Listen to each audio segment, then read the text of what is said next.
Alors, la semaine dernière, Ludovic vous a parlé du changement climatique en général. Moi, je vais vous parler du changement climatique en particulier chez nous, sur le pays de Buch.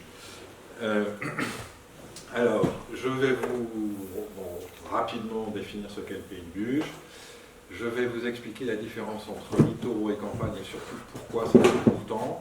Et puis ensuite, on va parler, je vais parler des manifestations du changement climatique, concrètement, qu'est-ce qui se passe sur le territoire avec des données chiffrées, et puis les effets sur la vie quotidienne, c'est-à-dire sur le logement, l'alimentation, la mobilité et puis l'emploi. Alors il y a beaucoup de chiffres, j'ai élagué par rapport à la conférence que je fais d'habitude, j'ai élagué, mais enfin, il y a quand même beaucoup de chiffres. Pas de panique, c'est pas évidemment à prendre par cœur, vous aurez toutes les sources, vous aurez le support, etc. Mais enfin, c'est pour vous donner un peu des ordres de grandeur de tout ce que je vais vous raconter. Alors, on commence par cette magnifique photo de la NASA.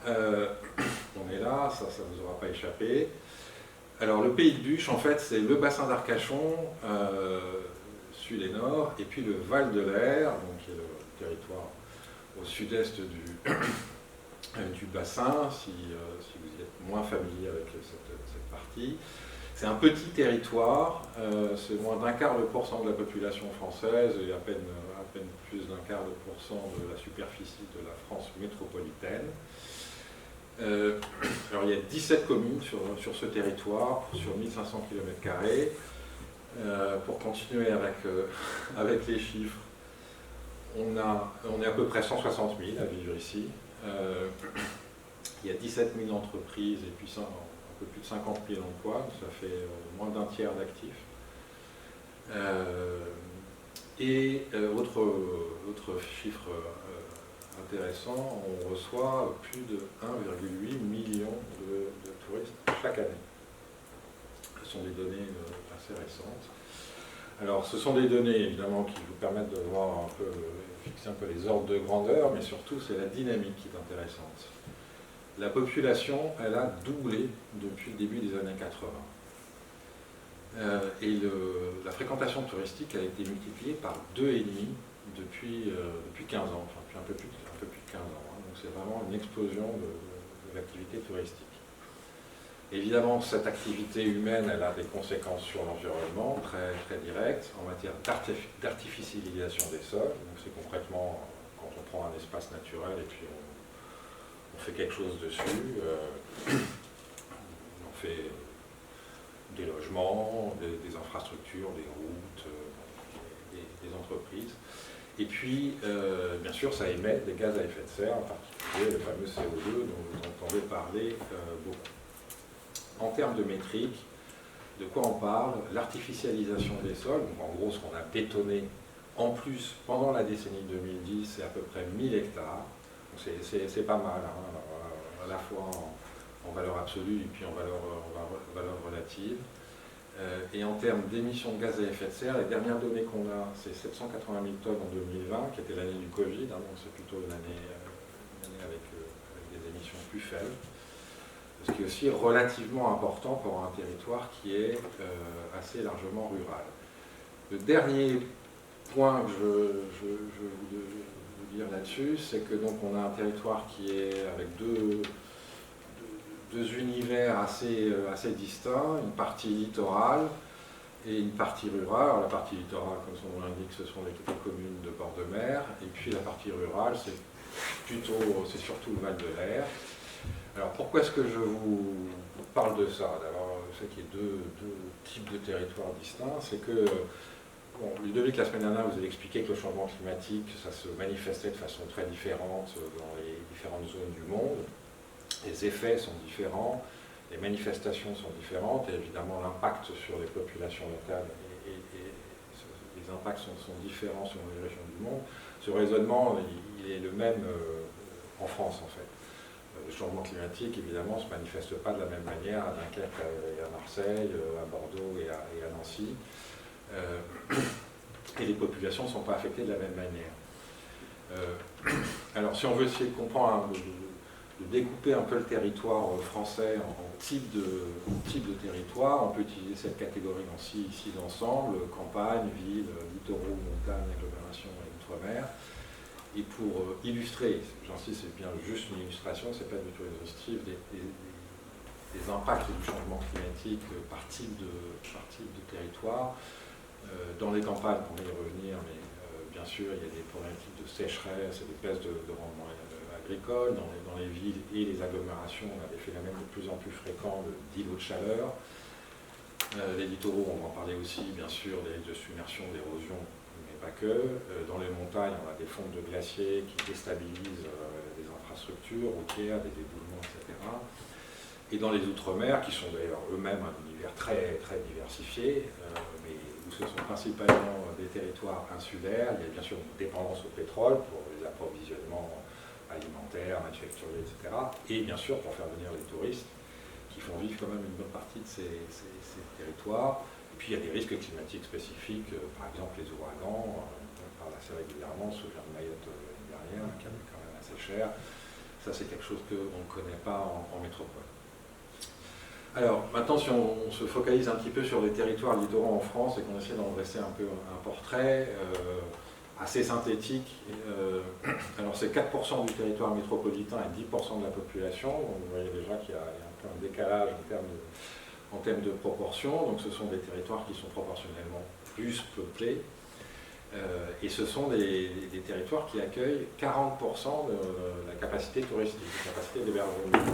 Concrètement, les touristes français, ils vont sur les côtes, enfin sur les littoraux, ils vont un petit peu à la montagne et dans quelques grandes villes, à Paris, on va à la Tour Eiffel, et puis voilà. En gros, ça se résume à ça dans les grandes masses. Donc, attractivité résidentielle et touristique, on voit ça évidemment dans la disproportion entre la superficie du territoire et la population et les capacités d'hébergement. Le tourisme, donc, qui est évidemment un peu le poumon des économies littorales, ainsi que les activités portuaires. Alors c'est moins le cas à Arcachon, mais c'est vrai dans beaucoup d'autres endroits littoraux, sont des activités qui sont très dépendantes aux énergies fossiles. Le tourisme, bien sûr, pour le déplacement, et les ports aussi, parce que le fret maritime, ce sont des tankers, etc., qui carburent au fioul. Et puis, ce sont des territoires qui sont particulièrement exposés au changement climatique. On verra dans le détail pour ce qui concerne notre territoire. Juste un petit focus sur le tourisme. Alors, le tourisme, c'est un secteur qui est particulièrement émetteur en termes relatifs de gaz, de gaz à effet de serre. C'est 11% des émissions françaises de gaz à effet de serre pour seulement 7,4% du PIB. Produit intérieur brut. Vous connaissez, vous en parlez régulièrement? Alors vous trouverez peut-être l'expression, ce qu'on appelle carbone intensif, intensité carbone d'une activité ou d'un point de PIB, c'est un indicateur qu'on peut calculer. Le tourisme, c'est une activité qui est quand même assez intense en carbone, c'est-à-dire qu'elle émet pas mal de gaz à effet de serre, et c'est évidemment largement lié au déplacement des touristes. Le fait qu'ils viennent en voiture ou en avion, évidemment, qui sont deux modes de transport très émetteurs de gaz à effet de serre. Un petit mot sur l'aspect de contraintes foncières, d'utilisation des sols. Donc, les littoraux, c'est 17% du territoire qui est artificialisé. Et je vous ai trouvé cette petite carte là, tirée du CEREMA que je trouve intéressant. C'est le bétonnage supplémentaire, enfin l'artificialisation supplémentaire en gros sur la décennie 2010. C'est là où on a particulièrement bétonné en 2010. Et vous voyez là où c'est très foncé, c'est Sud-Bretagne, Vendée, autour de chez nous, littoral atlantique autour de chez nous, et puis bien sûr la côte méditerranéenne. Donc c'est pas là où c'est bétonné, c'est là où on a bétonné en plus depuis 10 ans. Enfin, vous voyez à Paris c'est tout blanc, simplement parce qu'il n'y a plus de place à bétonner, donc voilà, il n'y a plus un mètre carré à bétonner. Un petit mot sur les aléas marins. Alors évidemment ça affecte les littoraux par construction, par hypothèse. D'abord, l'élévation du niveau de la mer. Donc on a déjà encaissé 25 cm depuis, en gros, au XXe siècle. Et on s'attend à encaisser 2 à 3 fois ça de plus dans le siècle qui vient, hein, sur le XXIe siècle. Ça s'accompagne, ça se traduit par des vagues très très hautes, potentiellement des tsunamis, avec des risques de submersion très importants pour les zones côtières. Ça concerne 1,5 million d'habitants qui sont dans des zones qui peuvent être potentiellement submergées, un peu moins de 900 communes qui sont particulièrement exposées. Et puis ça vient aussi avec un phénomène d'érosion. Vous voyez, 22% du littoral est en recul. Hein. Vous entendrez peut-être aussi l'expression mobilité du trait de côte. Hein. C'est la même chose, c'est l'érosion. Avec, pareil, des chiffres qui sont quand même assez impressionnants, jusqu'à 50 000 logements menacés d'ici la fin du siècle. Et puis on a d'ores et déjà près de 130 communes qui doivent là aujourd'hui, en fait depuis quelques années, déjà engager des travaux, déplacer des installations, des logements, des entreprises plutôt à l'intérieur des terres pour éviter de se prendre des vagues sur le point de la figure. Exercice un peu similaire sur les territoires ruraux, un petit portrait.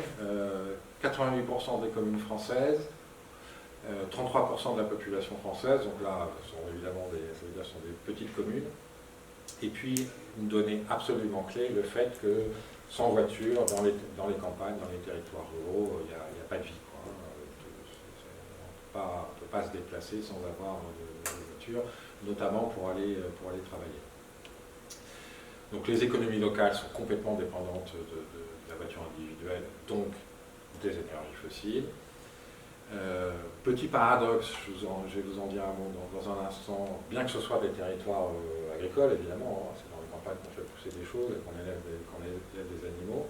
En fait, les territoires français, les territoires ruraux français ne sont pas autonomes alimentairement. Et puis, comme tous les autres, ce sont des territoires qui sont transformés physiquement par les effets du changement climatique. Alors un petit mot sur l'autonomie alimentaire, pourquoi ? En fait, ça vient du fait que les régions françaises se sont hyper spécialisées depuis les années 70 dans des productions, soit végétales, soit animales. En gros, tous les cochons, on les élève en Bretagne, tout le maïs, on fait pousser dans le sud-ouest, etc. Et du coup, on ne fait que ça, les régions ne font que ça. Donc elles ne produisent pas les intrants dont elles ont besoin, par exemple le fourrage, l'alimentation des animaux d'élevage, et elles ne transforment pas leurs produits sur place. Typiquement, les cochons en Bretagne, on n'élève pas le grain pour les cochons, et puis une fois que les cochons sont abattus, ils sont envoyés ailleurs dans le pays pour être transformés en je ne sais pas que c'est. Donc ce sont des territoires en fait qui sont très, très dépendants d'autres territoires français, voire de l'étranger. Juste un petit métrique, une information numérique, la France importe par exemple 2/3 de ses engrais azotés de l'étranger. Alors ça a été beaucoup de Russie depuis 2022, c'est un peu plus compliqué, mais donc les engrais azotés, c'est les principaux engrais, hein, c'est 85% des engrais, c'est fait avec du gaz naturel. Donc c'est aussi très dépendant de sources fossiles. La voiture, comme je vous le disais, c'est une clé dans les campagnes. Hein. Sans voiture, c'est compliqué d'avoir une vie économique et ou sociale. Je vous ai mis deux petits graphiques pour illustrer ça. Donc à gauche, vous avez un graphique qui vous donne la proportion de gens qui utilisent leur voiture pour aller travailler. Alors à gauche, vous avez les communes, en gros les villes un peu importantes, et puis à droite, les communes rurales, et puis intermédiaire entre les deux. Vous voyez à gauche, 60% des gens utilisent leur voiture pour aller au travail, et dans les campagnes, c'est 90%. C'est moitié de plus. Et puis à droite, un aspect un peu plus économique, qui est la part du budget que les ménages consacrent à la voiture. Donc dans les villes, c'est 9%, comme moins de 10%, et dans les campagnes, c'est jusqu'à 15%. Quoi. Donc, 15% du budget chaque mois, ça passe dans l'assurance, l'essence, etc. Donc c'est loin d'être négligeable. Dernier point sur les territoires ruraux, un petit zoom sur les sécheresses. Alors en fait, il existe 3 grands types de sécheresses, météorologiques, agronomiques, hydrologiques, avec des conséquences un petit peu différentes. La sécheresse météorologique, c'est que un manque de pluie, il n'y a pas assez de précipitations, et ça a comme conséquence de réduire la photosynthèse, en fait, c'est-à-dire la récupération de CO2 par les plantes et leur transformation en sucre. Sécheresse agronomique, ça c'est en fait ce sont les sols qui s'assèchent, hein, donc notamment ça pose des problèmes pour l'agriculture végétale, c'est-à-dire que les rendements agricoles ont plutôt tendance à baisser. Et puis la sécheresse hydrologique, ce sont les nappes phréatiques, les ressources d'eau souterraines qui s'abaissent. On en parle depuis quelques années, quasiment tous les ans, à quel niveau de recharge sont les nappes phréatiques. C'est de ça dont on parle. Quelle que soit leur nature, météorologique, agronomique ou hydrologique, les sécheresses en fait posent des vrais problèmes de conflit d'usage. Ça c'est pas aussi une notion très importante, c'est-à-dire que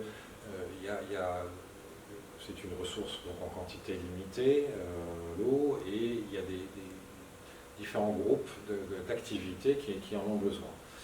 L'agriculture, on en a besoin pour refroidir les centrales électriques, on en a besoin pour boire évidemment, etc. Et donc il y a un conflit, il y a une tension, hein. Chacun essaye un peu de récupérer l'eau disponible, et puis évidemment moins il y en a, plus les conflits sont compliqués. Donc il faut avoir en tête que près de la moitié de l'eau qu'on utilise en France, en fait elle est affectée à l'agriculture. Quand vous entendez parler des méga-bassines, toutes ces histoires-là, en fait, c'est une traduction, une manifestation de ce conflit d'usage et de ce besoin quand même important, en termes relatifs, de l'agriculture en termes de l'eau. Ok, donc là, c'était un peu pour vous dresser un peu un portrait général des types de territoires qui constituent le pays de Buch. Maintenant, on va parler des manifestations climatiques sur notre territoire, sur le pays de Buch. Alors, j'imagine que cette carte ne vous est pas totalement étrangère, vous reconnaissez l'allure générale.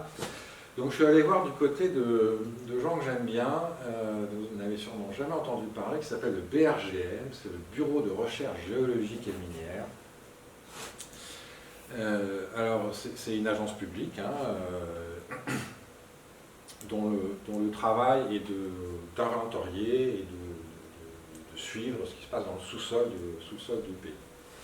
Il y a des géologues, donc dès qu'il y a un trou dans le sol, ils ne peuvent pas s'empêcher, ils vont voir ce qu'il y a dedans, puis s'il n'y a pas de trou, ils en creusent un, puis ils vont voir ce qu'il y a dedans. C'est leur kiff. C'est national, hein, pardon ? C'est national. Bien sûr, oui, c'est une agence nationale. Ils font un truc, ils ont un modèle de prévision des risques de submersion, qui est d'ailleurs disponible en ligne, on pourra voir ça plus tard. Où ils ont modélisé donc, les risques de submersion partout sur le territoire. Et donc je suis allé voir ce qu'ils racontaient pour le bassin d'Arcachon et je vous montre le résultat.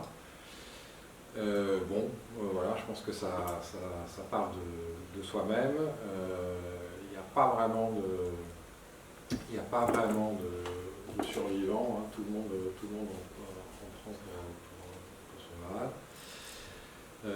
Et ça rejoint en fait, c'est assez convergent avec ce que nous raconte aussi Météo France, autre agence publique, en matière d'élévation du niveau moyen de la mer. Alors pareil, je suis allé voir ce que racontait Météo France sur les anticipations d'élévation du niveau moyen de la mer dans notre région, sur notre partie de la façade atlantique. Alors, quelques petits points d'explication sur les indicateurs de Météo France. Et les indicateurs d'ailleurs en général.